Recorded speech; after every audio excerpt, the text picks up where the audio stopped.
Kingpin's villa. Richard returned with the things he bought from the vending machine. As soon as he knocked on the door, Vanessa walked in and, seeing Richard carrying a large pile of things, quickly took them from him. Why did Richard bring back so much alcohol? And why is the packaging so bizarre? Vanessa was carrying a bag in both hands, which contained the active ingredients. After Richard put the things away, he placed them on the table and said, "Mom, call Dad back and tell him I have a surprise for him. Don't drink these things, they're very dangerous." "Don't worry, I won't move around." Richard was relieved and returned to his room, while Vanessa contacted Kingpin and asked him to come back. Kingpin received the news at Wilson Building and immediately stood up, drawing the attention of everyone present. "I'm too lazy to interfere with your affairs. Either follow the rules, or I'll allocate an area to you. Gather the people you can, and fight to the death in this area. The winner gets the other's territory. Think it over carefully. Bullseye, let's go." After saying this, Gene buttoned up his clothes, took Bullseye, and left, leaving a group of people looking at each other in bewilderment. Their original intention for this meeting was to see who Kingpin wanted to help, but they never expected that Kingpin would not help either of them. Because in the eyes of these two gang leaders, they both had interests with Kingpin and believed that Kingpin would help them. However, they never expected that Kingpin would not help either of them. They could not really fight to the death, since the two gangs were roughly equal in strength. If they really had to fight to the death, even if they won, it would only be a Pyrrhic victory, and the new territory would probably be taken away by someone else. So they could only choose to follow the rules, which was a ring fight. The two gangs can choose to bring in outside help or their own people, but in short, they need to find 3 boxers to fight in a best-of-3 format, with Kingpin or 3 or more gang leaders present as witnesses. Now they have a day to find a boxer, and once everything is ready, they can go and find Kingpin to witness it. Kingpin and Bullseye returned home. Vanessa was cooking in the kitchen and Richard was sleeping in his room, so no one was watching the pile of live creatures. As a result, Kingpin and his crew saw the strangely shaped live creatures on the table as soon as they entered the house. At first, they thought they were alcohol. "Vanessa, is this the wine you bought? Why does it look so strange?" Kingpin asked loudly, his hand already reaching for the horsehead cork. Upon hearing this, Vanessa immediately ran out and shouted to Kingpin, "Don't touch it!" Richard said, "This isn't alcohol, it's a surprise for you. Let's wait until he wakes up and then ask him what it is. It's best not to touch it now." "Okay, whatever you say, honey. By the way, Bullseye is having dinner here tonight too, so cook for 1 more person." "No." Gene put the bottle back on the table, then let Bullseye sit wherever he wanted, and went upstairs. Because of the need to accommodate Kingpin's weight, the entire villa is different from other villas. It is constructed entirely of reinforced concrete and red brick, rather than a wooden house. After all, if it were made of wood, the whole house would probably collapse in a few years if Kingpin stepped on it. Moreover, the reinforced concrete and red brick structure is more solid and safer, and with the explosion-proof door and bulletproof glass, this place is no less than a small fortress. Kingpin went to Richard's room, slowly pushed open the door, and saw Richard fast asleep with a slight smile on his lips. Richard seemed to wake up at this moment, or perhaps he sensed Kingpin's presence.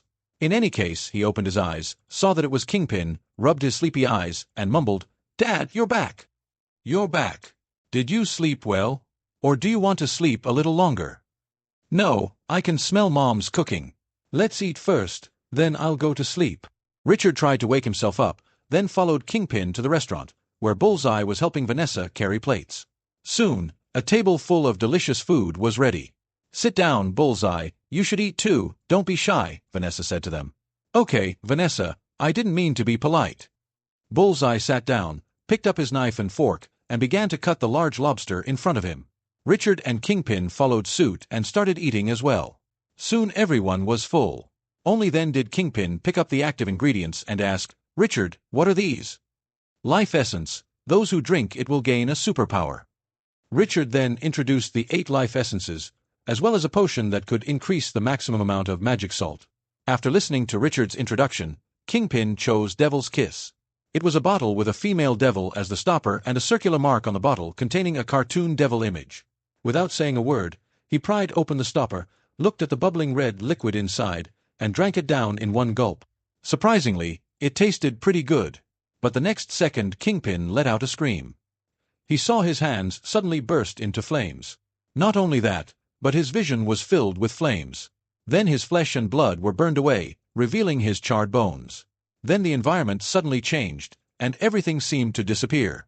"Dad, are you all right?" I heard from Walter that drinking this stuff can cause hallucinations. I forgot to remind you. I'm fine, Kingpin said, raising his hand. A ball of magma formed in his hand, and the magma ball was also covered in flames. Seeing such an amazing scene, Vanessa was also tempted, but when she saw Kingpin's painful expression, she hesitated. After all, she knew how strong Kingpin's willpower was, but even someone like him could make such a scream, so she was a little scared. How are you doing, Dad? Are you all right? It's pretty good. Bullseye, you can pick a couple to drink too. I'm involved too. Your increased strength is also beneficial to us. Take your pick. After hearing this, Bullseye immediately chose Killing Raven and Galloping Wild Horse. He also experienced hallucinations after drinking them. Killing Raven was all right, but the hallucinations from Galloping Wild Horse were almost identical to the pain of Devil's Kiss. After drinking Galloping Wild Horse, one would see and feel the skin of their palms cracking and blood gushing uncontrollably in the hallucinations. This feeling was truly unforgettable for Bullseye. Kingpin then drank all the remaining active ingredients in one go, thus gaining 6 superpowers. He then gave 2 bottles of the potion that could increase the maximum amount of magic salt to Bullseye, and drank the rest himself. How was the surprise?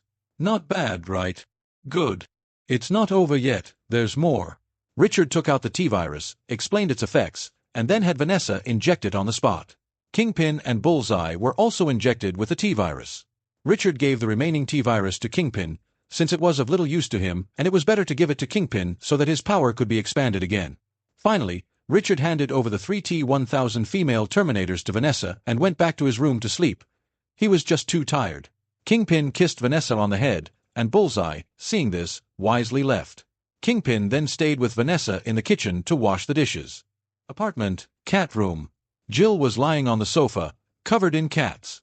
Some were kneading, while others were sleeping on top of her. Ed, these cats seem to understand human speech? Jill asked, trying to keep her voice down. Have you ever been to the rooftop of the apartment building? I've been there, and I even saw those bright red flowers inside. What's wrong? That flower is the blood orchid. It contains a special substance that can enable biological evolution, but this substance doesn't seem to be able to enable human evolution. However, it can actually enable other organisms, such as cats. You mean they became so intelligent because they ate the blood orchid? Jill asked, stroking a Maine Coon cat. The Maine Coon was sleeping, but its purring was so loud that it woke up the tabby cat next to it. The tabby cat immediately gave the Maine Coon a good beating, which made it angry. The Maine Coon wanted to fight back, but the tabby cat was too strong, so it could only run to the corner and lie down to sleep again, crying. That's right, and this is just the beginning. The more blood orchids they eat, the more obvious their evolution will become. For example, their size, speed, strength, or claws will all increase. It's just that we don't know when these obvious characteristics will appear. Right now, they're just a little smarter, nothing else. As they were talking, Li Qingyue went to the sofa, laid it flat, pushed the cats off Jill, and hugged Jill. But after a while, the cats lay on top of them again. Jill fell asleep in no time, while Li Qingyue continued to play with Jill's hair and smell her fragrance. If it weren't for the cats around, he probably would have already taken liberties with her. Just then, the door opened, and Walter poked his head in. What's wrong, Walter? Boss, is the boss's wife asleep? Yes, she's asleep. It's nothing. I just developed a concentrated blood orchid juice and need a cat as a test subject. Is there any danger? After all, they are very important to Connor. There's no danger, don't worry. All right then, you can pick one yourself. Walter nodded, then picked up a chubby orange and white tabby cat, who was also the leader of the group. Back in the lab, Walter first put the tabby cat into a glass dome made of high polymer materials, which are 3 times stronger than the world's best bulletproof glass. The tabby cat stood inside the glass case, looking at Walter with curious eyes, tilting its head, completely unaware of what Walter wanted to do.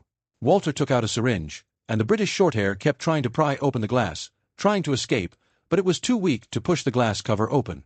Don't move, it won't hurt. Besides, this is the essence of many blood orchids, don't you want it? Upon hearing that it was the essence of concentrated blood orchid, the country cat indeed stopped moving around and closed its eyes, waiting for the needle to be inserted into its body. Seeing this, Walter inserted the syringe into the back of the tabby cat's neck. The cat trembled uncontrollably the moment it felt the needle pierce its body, but quickly regained its composure. However, as Walter pushed the red liquid into its body, the cat felt a surge of energy rushing through its body. To alleviate its discomfort, the tabby cat controlled the flow of energy to its limbs. Suddenly, its claws shot out, gleaming with a metallic sheen. Not only that, but its size also increased, yet it remained as plump as ever. Gradually, the tabby cat lay down inside the glass dome. At this moment, Walter opened the dome, and the tabby cat weakly opened its eyes. Walter quickly picked it up. "Don't fall asleep. I'll get you some dried fish. Please don't fall asleep." Walter was so startled that he quickly put it on a chair, then rummaged through drawers and found a bunch of dried fish, which he then brought to the cat's mouth. Seemingly smelling its favorite food, the tabby cat opened its eyes and slightly opened its mouth. Seeing this, Walter quickly put the dried fish into its mouth. Unexpectedly, the dried fish, which usually takes half a minute to eat, was finished in just a few seconds. After finishing the dried fish, the country cat seemed to have regained some strength. It stood up unsteadily, went to the pile of dried fish, and collapsed down to feast. Dozens of dried fish were devoured by the tabby cat in just a few minutes. Only then did Walter realize that the tabby cat's weak appearance was entirely due to hunger. So it was hungry. Does that mean it has already completed its evolution? The tabby cat ran to Walter's feet, squatted down, opened its mouth, extended its paw, and nodded its mouth. "You mean you want to eat more?" The tabby cat nodded repeatedly. Walter rummaged through the refrigerator and took out a few steaks. The tabby cat pounced on them and finished them off in no time. Once it's full, its fur starts falling out like crazy. With a casual shake, clumps of fur fall out. Just then, Connor walked in and saw this scene. He quickly ran over. "Walter, what's going on?" "I don't know either, it was fine just now." The tabby cat shook its body, and all its fur fell out. Now it was extremely ugly, so ugly that neither of them wanted to look at it directly. The country cat seemed to know it was very ugly, but it couldn't do anything about it. Suddenly, it thought of something and ran towards the stairs. Connor and Walter quickly followed, only to find it standing at the entrance of the blood orchid greenhouse. "Do you want to eat?" The tabby cat nodded eagerly, and several scratches appeared on the roof tiles, all made by the tabby cat's claws. It seemed that it had really succeeded in evolving. Seeing its eagerness, Walter opened the door, waited for the two people and the cat to enter the cubicle, then closed the door, and finally opened the greenhouse door. As soon as they entered, the tabby cat rushed to the few remaining blood orchids, and after eating all of them, the tabby cat's fur grew at a speed visible to the naked eye. Not only that, its fur turned pure gold, and it even shimmered with golden light when exposed to sunlight. The tabby cat saw that its fur had grown back, and happily walked towards the door, with the two children following it. "Little guy, don't go yet. Come and test your body with me to see what it's become now." But the country cat shook its head and proudly raised its head. "Are you sure? Don't forget, your dried fish and blood orchid are both in my hands." Seeing the tabby cat hesitate, Walter increased the temptation, and eventually the tabby cat could not resist the temptation and followed Walter to the laboratory to begin testing the changes in its body. "Holy crap, has this thing evolved this ridiculously?" Walter said, looking at the datasheet in his hand. "What's wrong?" "Its skin can now withstand 9mm bullets, its skeleton can generate nearly 2 tons of force, and its speed at full burst can reach 20 meters per second. This enhancement is no less than that of the T-virus, and may even be stronger than the T-virus," Walter exclaimed in amazement. Connor didn't pay much attention to what he said. He picked up the tabby cat and gently stroked its fur. Since it had changed to golden fur, it had a faint orchid fragrance and its fur was very smooth, like touching a plush toy. "Here, put it on." Walter took out a metal nameplate with the Marvel logo on it. "Should we give it a name?" "If not, I'll just call it Number 1, Walter asked Connor. "Simba." "Okay." Walter then used a laser to remove the Number 1 from the metal plaque and re-engraved Simba's name. After doing this, he handed the plaque to Connor, who took the rope and put it around Simba's neck. Although Simba was a little uncomfortable at first, he quickly got used to the feeling. "Will Simba's lifespan increase after evolving?" Connor suddenly asked, and even Simba looked at what? Walter checked the tablet and calculated from the data on it. It will increase, but not by much. Its current lifespan is 40 years. To gain more lifespan, it must evolve again, but this requires a large amount of blood orchid essence. However, given the current production, it will take too long. Why don't we talk to the boss and have him buy a piece of land specifically for growing blood orchids? No, the technology isn't mature enough yet. My current knowledge isn't sufficient for large-scale cultivation of blood orchids. Give me some more time, Walter said softly. That's right. Even with the help of the improved NZT, he couldn't quickly master a subject, let alone learn other subjects at the same time. If he wanted to focus on learning one subject, he would have to temporarily give up the others. Simba seemed to sense something, climbed onto Connor's shoulder, and then lightly leaped onto Walter's shoulder, nuzzling Walter's face with his head. Walter then said, "Okay, I'll take care of these things as soon as possible." Connor smiled, and so did Simba. When Jill woke up, she found a golden cat lying on her chest. Seeing how beautiful the cat was, Jill couldn't resist picking it up, which startled the sleeping cat awake. However, when the cat saw that it was Jill holding it, it yawned and went back to sleep. At that moment, Jill also saw the name tag on its neck and learned the cat's name. "Simba, how come I've never seen you before?" Jill murmured. Because it has just completed its evolution, it was originally a yellow and white tabby cat. Do you remember it? Li Qingyue's voice rang in her ears. Jill turned around and saw Li Qingyue carrying 2 cups of milk tea as she came in. Jill skillfully took a cup of milk tea, placed Simba on the sofa, and then returned to the office. "Jill, you're back," Vanessa called out to Jill. "Vanessa, what brings you here?" "I'm here to ask you to take a look around Richard's school. They're having a flea market, and I'm thinking it might be a bit boring for me to go alone, so I wanted to see if you'd be interested." "Yeah, I've been really bored lately, Ed. Are you coming?" "I won't go. The firm needs someone to look after it." "You guys can go," Li Qingyue said, waving his hand. Seeing this, Jill and the others didn't bother to persuade Li Qingyue anymore. The two of them linked arms and drove towards Richard's school. Not long after they left, Coulson arrived. Thanks to Li Qingyue and the others' intervention, Coulson was not pierced through the body by Loki's mind scepter and is still alive and well. "Hey, Coulson, what brings you here? Did you transfer my money?" "Ahem, Mr. Li, as you should know, we are affiliated with the Security Council. Transferring such a large sum of money into a personal account still requires some procedures, but we guarantee that the payment will be made within 3 days. "All right then, since you're not here to transfer money, what are you doing here?" "We're here to deliver business to you. These are all matters that we can't handle right now, so we'd like to ask you to help us with them." Coulson placed the box he was carrying on the table and opened it, revealing stacks of papers inside. "Let me see." Li Qingyue picked up one of the papers, which had been divided into individual pieces using paper clips. "Interesting. Superpowered individuals. Isn't this something you could easily solve?" Li Qingyue said after taking a quick look. "The main reason is that the people in that area don't like the government forces, so if we go there, it will cause a diplomatic incident and may even lead to bloodshed. Therefore, we can only ask you to handle it. I think you're afraid of making unnecessary sacrifices. A warlord with tens of thousands of men, no wonder. Unless you use Black Widow and Hawkeye, you really have no way to bring this superhuman back. So, would you accept this commission?" "Of course I'll take it, but what about the payment?" "As for money, our department is quite short of funds lately, so we're thinking of using equipment or experimental devices as a trade. What do you think?" "I need to find a professional to come over. Tom, go find Walter and hurry up." Li Qingyue called out to Tom, who immediately ran to the apartment building, grabbed Walter's hand, and ran back quickly. "Boss, what do you want from me?"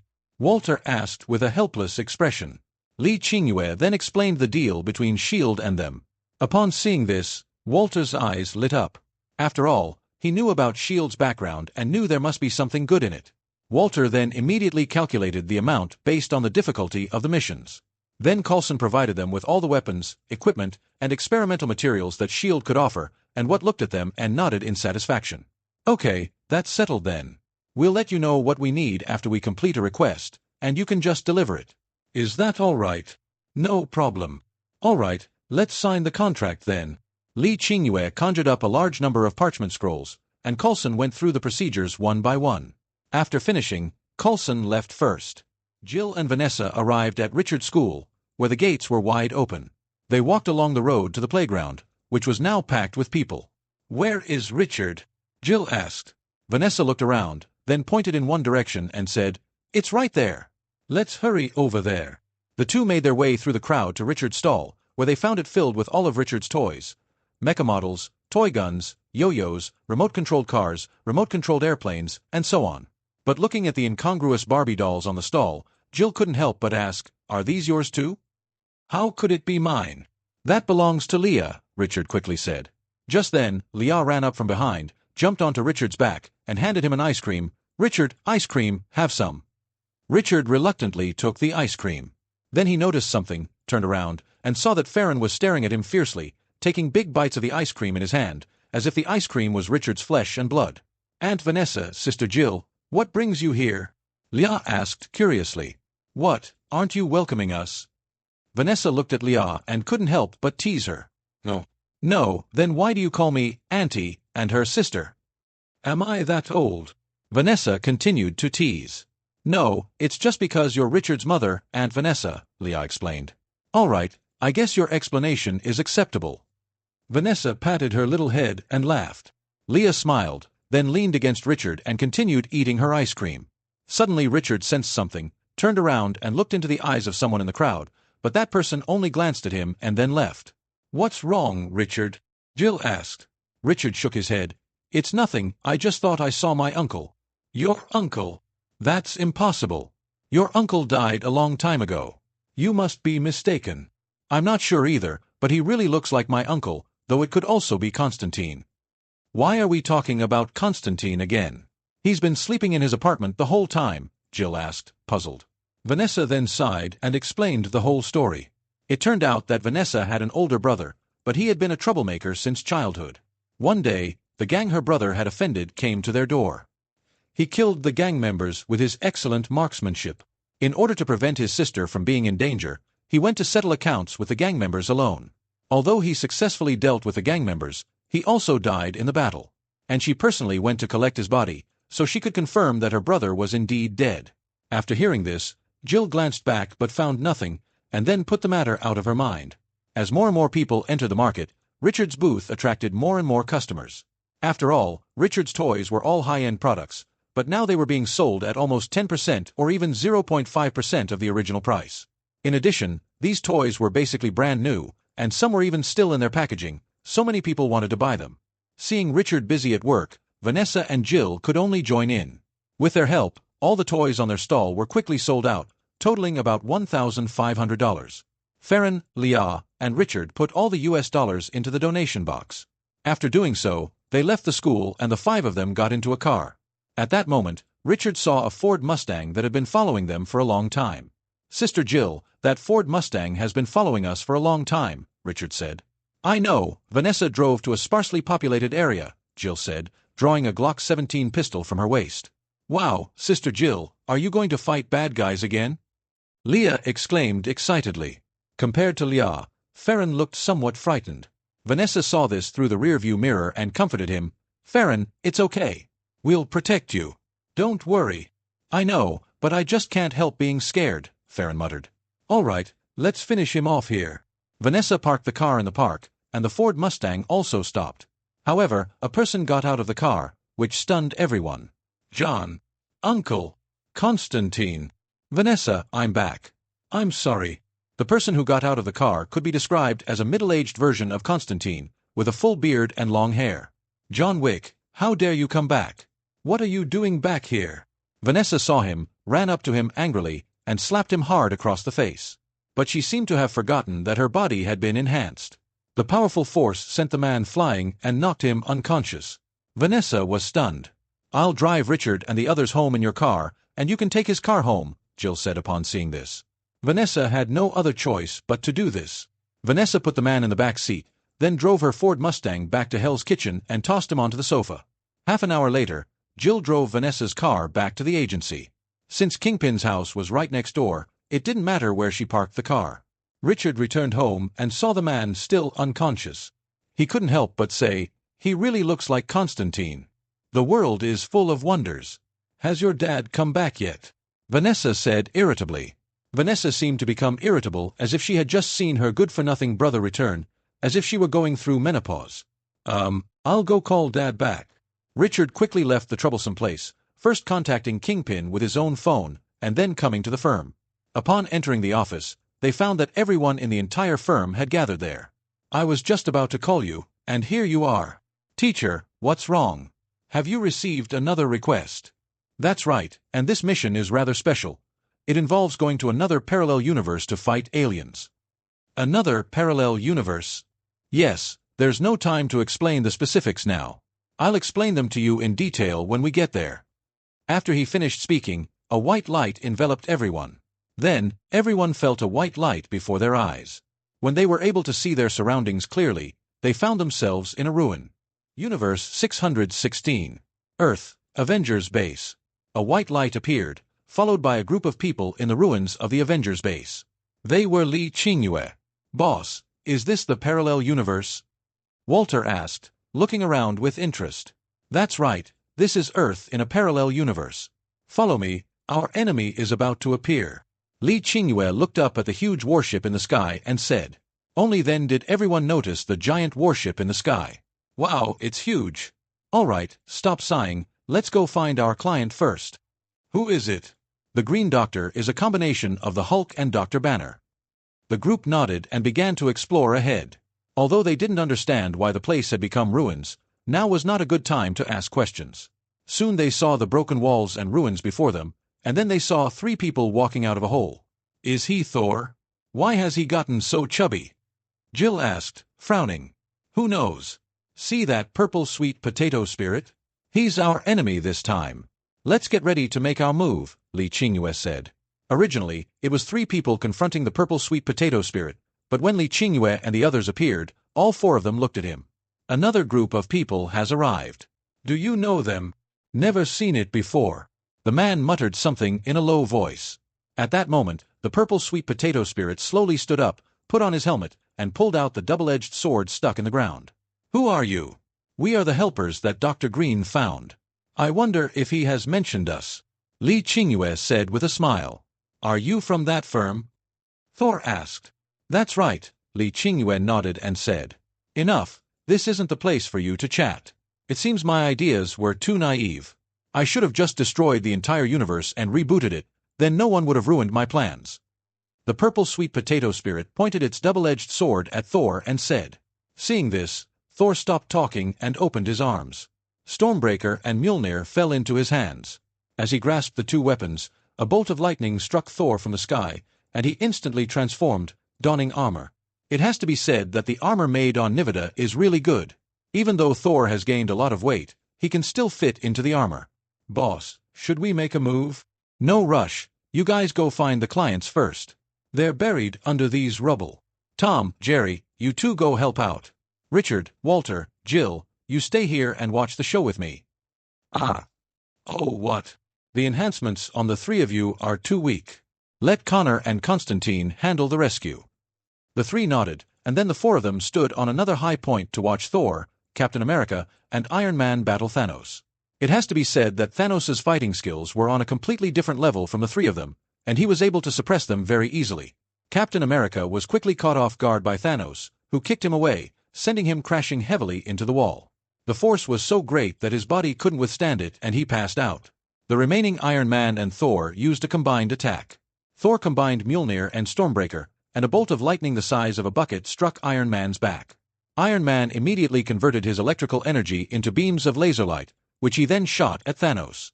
Thanos simply swung his double-edged sword to block the lasers. Not only that, he charged straight at Iron Man while being hit by the lasers and sent him flying. Seeing this, Thor had no choice but to rush up and fight him. However, Thanos' physical strength was too great, coupled with his rich combat experience, and he quickly overwhelmed Thor.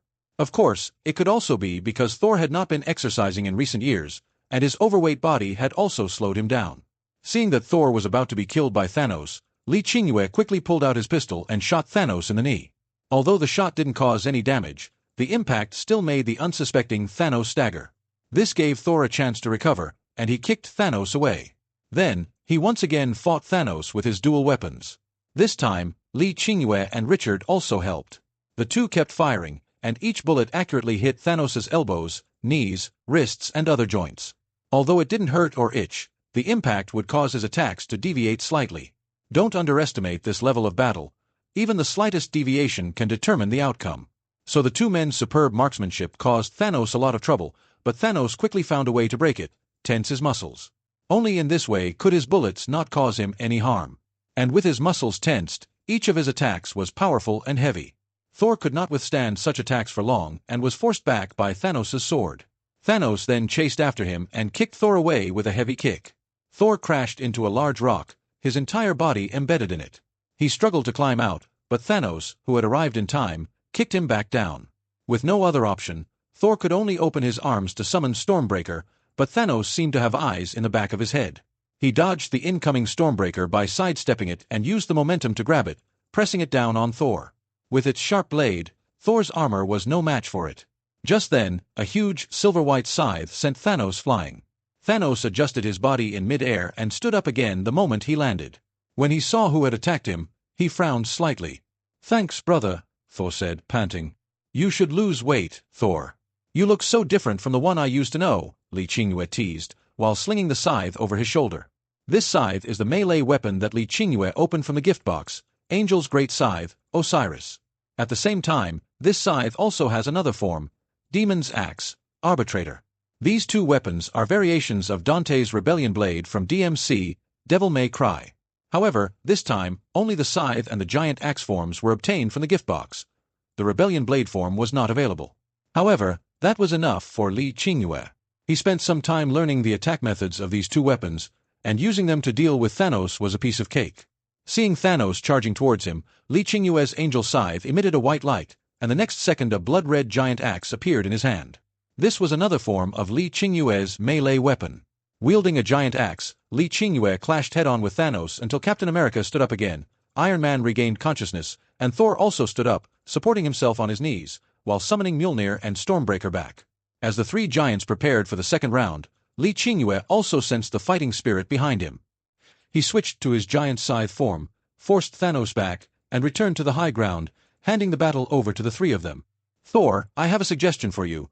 Give Mjolnir to the captain so you can focus on Stormbreaker," Li Qingyue shouted loudly. Thor was slightly taken aback.